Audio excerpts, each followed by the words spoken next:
जब मैं primary school में थी, मेरी एक दोस्त थी जो बिल्कुल मेरे पड़ोस में रहती थी। हम हर समय साथ में स्कूल जाया करते थे। एक दिन मैं उसके घर के सामने खड़ी थी, हमेशा की तरह उसका इंतजार कर रही थी और मुझे लगा कि वो बाहर आई तो कुछ अजीब सी लग रही थी। जब मैंने ध्यान से देखा, वो थोड़ी उलझी हुई सी लग रही थी। उसे ठंडा पसीना आ रहा था, जैसे कुछ अजीब महसूस हो रहा हो। मैंने उससे पूछा क्या हुआ और उसने अपने सपने की कहानी बतानी शुरू की। उसे फिर वही सपना आने लगा जो उसे बहुत पहले आया करता था। एक दयालु सी दिखने वाली बूढ़ी औरत हमेशा उसके सपने में आती थी और उसके लिए खाना बनाती थी और फिर वो सब खा लेती थी। मेरी दोस्त उससे बहुत बातें करती थी क्योंकि उसका असर उसे बहुत अच्छा लगता था। सबसे हैरानी की बात ये थी कि जब वो जागती थी, उसे पेट भरा हुआ लगता था, जैसे उसने सच में खाना खाया हो, जबकि वो बस एक सपना था। उस समय मेरी दोस्त अपनी नानी के साथ अकेली रहती थी। लेकिन एक और दिन जब वो स्कूल जाने वाली थी, उसकी नानी ने डरावनी चेहरे से उससे बार बार एक बात कही, आज किसी अजनबी के पीछे मत जाना, ठीक है? बिल्कुल मत जाना। मेरी दोस्त थोड़ी उलझ गई, लेकिन उसने नानी को भरोसा दिलाया कि चिंता मत करो और स्कूल चली गई। पूरे दिन कुछ नहीं हुआ और उस रात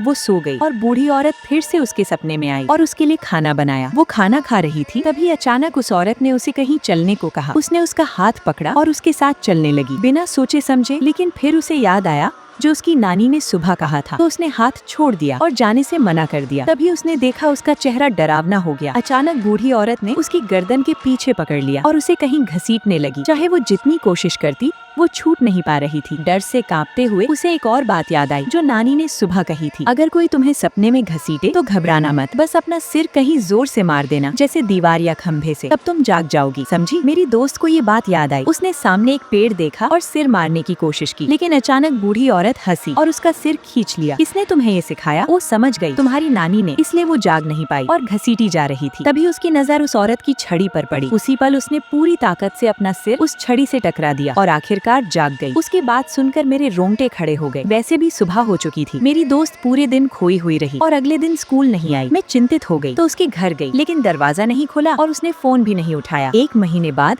उसने मुझे फोन किया और घर आने को कहा। जिज्ञासा में मैं दौड़ कर गई। जब मैंने उसे देखा, वो बहुत कमजोर लग रही थी और उसके आसपास का माहौल अलग था। सबसे ज्यादा वो खुद ही हंस रही थी, जैसे पागलों की तरह। उसने मुझे अंदर खींचा और कमरे में ले गई और बोली, ये देख, मेरी नानी पागल हो गई है, और हंसने लगी। मैंने अनजाने में कमरे की ओर देखा। उसकी नानी हवा में देखते हुए लगातार विनती कर रही थी, एक छोटे अंधेरे कमरे में जहाँ रोशनी नहीं थी। उसका चेहरा डरा हुआ लग रहा था और वो बार बार कह रही थी, मैंने उसे नहीं सिखाया, वो मैं नहीं थी, प्लीज माफ कर दो। बाद में सुना उसकी नानी का देहांत हो गया और मेरी दोस्त को सदमे की वजह से अस्पताल में भर्ती कराया गया। अब सोचता हूँ, क्या वो खाना जो वो सपनों में खाती थी, उसकी नानी के लिए बना खाना था जो जल्द ही मरने वाली थी?